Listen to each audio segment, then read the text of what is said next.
Hi నమస్తే, నేను మీ journalist రెహమాన్ని. Kadambari Jethwani ఒక ఫెయిల్యూర్ నటి, మోడల్. ఈమెను పట్టుకొని కూటమి ప్రభుత్వం వైఎస్ఆర్ కాంగ్రెస్ పార్టీని ఎంత బదనాం చేయాలో అంత బదనాం చేసింది.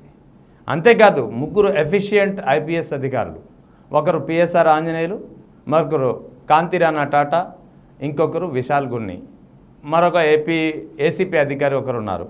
మొత్తం పోలీస్ అధికారుల్ని దాదాపుగా 2 ఏళ్లుగా సస్పెన్షన్లో ఉంచి కక్ష సాధింపు చర్యలకు చేపట్టింది. పోనీ ఈ ముగ్గురు ఐపీఎస్ అధికారులు ఈ ప్రభుత్వానికి వ్యతిరేకంగా ఏమైనా పనిచేశారా, లేదా ప్రభుత్వానికి వ్యతిరేకంగా ఏమైనా వ్యాఖ్యలు చేశారా, లేకపోతే తమ శాఖకు సంబంధించి ఏదైనా అవినీతికి పాల్పడ్డారంటే అది లేదు.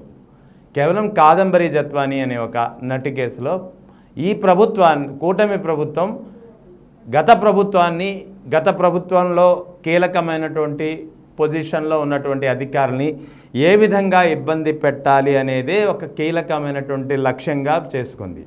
అందుకే కాదంబరి జత్వాని కేసులో ఇప్పుడు వెలుగు చూసినటువంటి, అది కూడా సాక్షాత్తు ఈ కూటమి ప్రభుత్వ ఆధ్వర్యంలో ఉన్నటువంటి నేతృత్వంలో పనిచేస్తున్నటువంటి సిఐడి తేల్చినటువంటి విషయాలు చాలా షాకింగ్ కలిగిస్తున్నాయి. కూటమి ప్రభుత్వాన్ని పూర్తిగా ఇరుకున పెట్టేస్తున్నాయి. సిఐడి చాలా క్లియర్గా తేల్చేసింది, కాదంబరి జత్వాని ఒక పెద్ద బ్లాక్ మెయిలర్ అని. కాదంబరి జత్వాని పెద్ద ఎత్తున డబ్బుల వసూలు చేసినట్లు సిఐడి నిర్ధారించింది. అంతేకాకుండా కుక్కల విద్యాసాగర్ నుంచి భారీగా డబ్బులు గుంజినట్లు కూడా సిఐడి తేల్చింది. అంతేకాకుండా దాదాపుగా 1.31 కోట్లు బ్లాక్మెయిల్ చేసి లాగేసిందని, బ్యాంకు లావాదేవీలను కూడా సాంకేతికంగా ఇందుకు ఆధారంగా సిఐడి గుర్తించినటువంటి పరిస్థితి. సో ఈ నేపథ్యంలో ఈ పరిణామాలని పైగా వాస్తవానికి పెద్ద పారిశ్రామికవేత్త సజ్జల్ జిందాల్, సజ్జల్ జిందాల్ అయితే కడపలో స్టీల్ ఫ్యాక్టరీ పెడితే కూటమి ప్రభుత్వం తమ ఘనతగా చెప్పుకునే ప్రయత్నం ఇప్పుడు చేస్తుందో, అదే సజ్జల్ జిందాల్ స్టీల్ ఫ్యాక్టరీని నెలకొల్పిన పారిశ్రామికవేత్త సజ్జల్ జిందాల్ను ఇదే కాదంబరి జత్వాని బ్లాక్మెయిల్ చేసిందంటూ గతంలో ఆయన ఆరోపించినప్పుడు అప్పటి వైసీపీ ప్రభుత్వం కాదంబరి జత్వాని పిలిపించి కేసులు పెట్టింది. ఎందుకంటే అక్కడ బ్లాక్మెయిల్ చేసినట్టు ఆధారాలు ఉన్నాయి కాబట్టి. ఆ తర్వాత కూటమి ప్రభుత్వం అధికారంలోకి వచ్చిన తర్వాత 2024 తర్వాత కూటమి ప్రభుత్వం కాదంబరి జత్వానిని వెనకేసుకొస్తూ కాదంబరి జత్వాని వంటి నటిని తీసుకొచ్చి బ్లాక్మెయిల్ చేశారని, ఒత్తిడి చేశారని, టార్చర్ చేశారని రకరకాలుగా కేసులు నమోదు చేయించింది సిఐడి. ఎవరిపై? అప్పటి ప్రభుత్వంపై, ముఖ్యంగా అప్పటి ప్రభుత్వంలో కీలకమైనటువంటి పొజిషన్లో పనిచేసినటువంటి కీలకమైనటువంటి పోలీస్ అధికారులపై. వాళ్ళే పిఎస్ఆర్ ఆంజనేయులు, విశాల్ గున్ని, కాంతిరాణా టాటా. చాలా కీలకమైనటువంటి ఐపీఎస్ అధికారులు తమ ఐపీఎస్ పోస్టింగ్లో వివిధ ఎక్కడెక్కడైతే ఎక్కడ వాళ్ళు పోస్టింగ్ ఇచ్చినా అక్కడక్కడ వాళ్ళు సమర్థులు అని నిరూపించుకున్నటువంటి అధికారులు వీళ్ళు ముగ్గురు. ఇలాంటి ముగ్గురు అధికారులను కాదంబరి జత్వానిని టార్చర్ చేశారని, రకరకాలుగా తమ అధికార దుర్వినియోగం చేశారంటూ ఈ ముగ్గురు పోలీస్ అధికారులపై కేసులు పెట్టించి కేవలం అప్పటి ప్రభుత్వాన్ని, కేవలం వైఎస్ జగన్ ప్రభుత్వాన్ని ఇరుకున పెట్టాలి, వైఎస్ జగన్ ప్రభుత్వాన్ని బదనాం చేయాలి, అప్పటి ప్రభుత్వంలో పోలీసుల వ్యవహార తీరు సరిగ్గా లేదు అని చూపించే ప్రయత్నంలో భాగంగానే ఈ ముగ్గురు ఐపీఎస్ అధికారులని పై కేసులు పెట్టి వాళ్ళని సస్పెన్షన్కు గురి చేశారు. అది కూడా దాదాపుగా 2 ఏళ్లుగా సస్పెన్షన్లో ఉన్నారు ఈ ముగ్గురు పోలీస్ అధికారులు. ఇప్పుడు అదే కాదంబరి జత్వానికి సంబంధించి ఇదే కూటమి ప్రభుత్వంలోని సిఐడి మరొక కేసులో విచారణ సందర్భంగా చాలా కీలకమైనటువంటి విషయాలు రాబట్టింది. అవును, నిజంగానే కాదంబరి జత్వాని బ్లాక్మెయిలర్. అవును, నిజంగానే కాదంబరి జత్వాని పారిశ్రామికవేత్తల్ని బ్లాక్మెయిల్ చేస్తూ డబ్బులు గుంజే రకం. అవును, నిజంగానే కాదంబరి జత్వాని వ్యవహార శైలి మంచిది కాదు అని ఇదే సిఐడి తేల్చేసింది.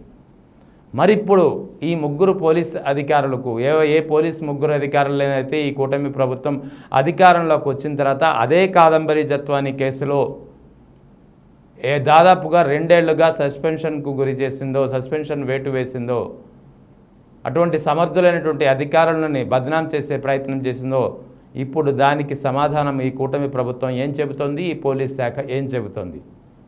ఈ ముగ్గురు పోలీస్ అధికారులకు క్షమాపణలు చెబుతుందా? తిరిగి సస్పెన్షన్ ఎత్తివేసి సర్వీసులో తీసుకుంటుందా?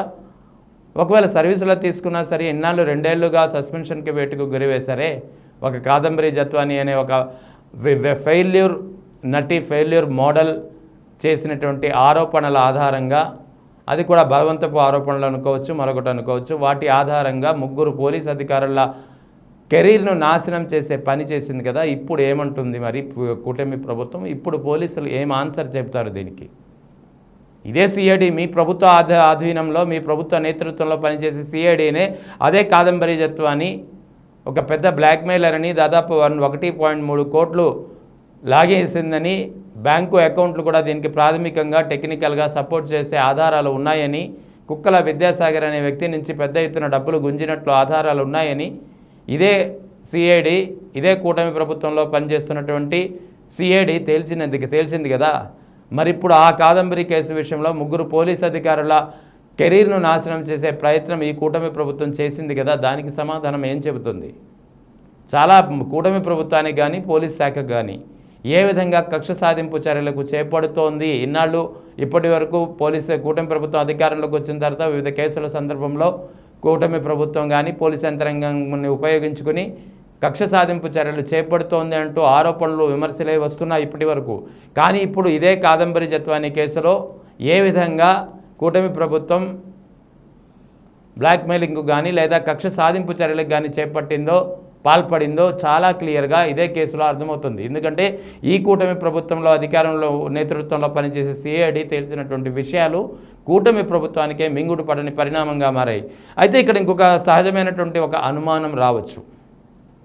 ఆ అనుమానం ఏంటంటే, కూటమి ప్రభుత్వం నేతృత్వంలో పనిచేసే సిఐడి కూటమి ప్రభుత్వానికే షాక్ తీసుకొచ్చే, కూటమి ప్రభుత్వానికే అప్రతిష్ట తీసుకొచ్చే విధంగా రిపోర్ట్ ఎందుకు చేస్తుంది? ఎందుకంటే గతంలో ఇదే సిఐడి ఇదే కాదంబరి జత్వాని కేసులో ముగ్గురు పోలీసు అధికారులపై కేసులు పెట్టింది కదా అని ఒక అనుమానం రావచ్చు. ఖచ్చితంగా. ఎందుకంటే సజ్జల జిందాల్ అనే వ్యక్తి ఒక పారిశ్రామికవేత్త, ఒక బడా పారిశ్రామికవేత్త. జాతీయ స్థాయిలో అతనికి ఉన్న పేరు అలాంటిది. కేవలం ఒక వేత్తగా మాత్రమే కాకుండా అతనికి కాస్త మంచి పేరు కూడా ఉంది సొసైటీలో.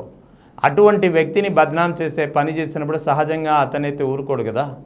ఖచ్చితంగా కేంద్ర ప్రభుత్వం నుంచి ఒత్తిడి వచ్చి ఉంటుంది రాష్ట్ర ప్రభుత్వంపై. ఎందుకంటే సజ్జల జిందాల్ వంటి బడా నేతలకు, బడా పారిశ్రామికవేత్తల పరువు ప్రతిష్ట పోయే విధంగా ప్రవర్తించినటువంటి కూటమి ప్రభుత్వ ఆధీనంలోని పోలీసుల తీరుపై ఒత్తిడి వచ్చి ఉంటుంది కేంద్ర ప్రభుత్వం నుంచి కానీ కేంద్ర హోంశాఖ నుంచి కానీ. అందుకే సిఐడి ఖచ్చితంగా కాదంబరి జత్వాని క్యారెక్టర్ ఎలాంటిది, కాదంబరి జత్వాని ఎటువంటిది, కాదంబరి జత్వాని ఎలాంటి పనులు చేసిందానిపై ఖచ్చితమైనటువంటి ఫీడ్బ్యాక్ కోరి ఉంటుంది, నివేదిక కోరి ఉంటుంది. అందుకే సిఐడికి తప్పనిసరి అంటే ఇన్ఎవిటబుల్ సిచ్యువేషన్ ఏర్పడి ఉంటుంది. సిఐడికి కేంద్ర ప్రభుత్వం నుంచి వచ్చినటువంటి ఒత్తిడి కారణంగా ఒక బడా పారిశ్రామికవేత్తను పరువు ప్రతిష్ట భంగం కలిగించే విధంగా వ్యవహరించినందుకు ఇప్పుడు దాన్ని సరిచేసుకోవాల్సినటువంటి అవసరం ఏర్పడి ఉంటుంది సిఐడికు. సో ఖచ్చితంగా అందుకు అనుగుణంగానే కాదంబరి జత్వాని పై విచారణ చేయగా అసలు విషయాలు ఒక్కొక్కటిగా బయటకు వచ్చాయి. నిజంగానే కాదంబరి జత్వాని ఒక బ్లాక్మెయిలర్ని, ఏ విధంగా అయితే సజ్జల జిందాల్ తనను కాదంబరి జత్వాని బ్లాక్మెయిల్ చేస్తోందని, టార్చర్ చేస్తోందని చెప్పి గత ప్రభుత్వం ఉన్నప్పుడు ఆయన ఆరోపణలు చేశారు, ఫిర్యాదు చేశారు. ఆ ఆరోపణలని నిజమని చెప్పి ఇవాళ ఈ కూటమి ప్రభుత్వ నేతృత్వంలోని సిఐడి తేల్చేసింది. అందుకే పెద్ద ఎత్తున ఇది సంచలన విషయంగా మారింది. ముఖ్యంగా కూటమి ప్రభుత్వం ఇప్పుడు ఏం ఆన్సర్ చెబుతోంది? గత ప్రభుత్వాన్ని ఇరుకున పెట్టే ప్రయత్నం చేసిన దానికి ఇప్పుడు ఏ ఆన్సర్ చెబుతోంది? గత ప్రభుత్వ హయాంలో కీలకమైనటువంటి పోస్టింగుల్లో ఉన్నటువంటి ముగ్గురు ఐపీఎస్ పోలీస్ అధికారుల మానసిక క్షోభకు ఇప్పుడు ఆన్సర్ ఏం చెబుతోంది? 2 ఏళ్లుగా సస్పెన్షన్కు వేటు వేసినందుకు ఇప్పుడు ఆ ముగ్గురు పోలీస్ అధికారులకు ఏం సమాధానం చెబుతుంది? క్షమాపణలు చెబుతుందా? సర్వీసులో తిరిగి తీసుకుంటుందా? సర్వీసులో తీసుకుంటే సరిపోదు. ఇన్నాళ్ళు 2 ఏళ్ల పాటు మానసిక క్షోభకు వాళ్ళు పడినటువంటి అవమానాలకు దానికి సమాధానం ఎవరు చెబుతారు? ఇదే కీలకమైనటువంటి ప్రశ్నలు. ముఖ్యంగా కాదంబరి జత్వాని కేసు విషయంలో కూటమి ప్రభుత్వం ఇప్పుడు పూర్తిగా ఇరుకున పడిపోయిందని చెప్పవచ్చు.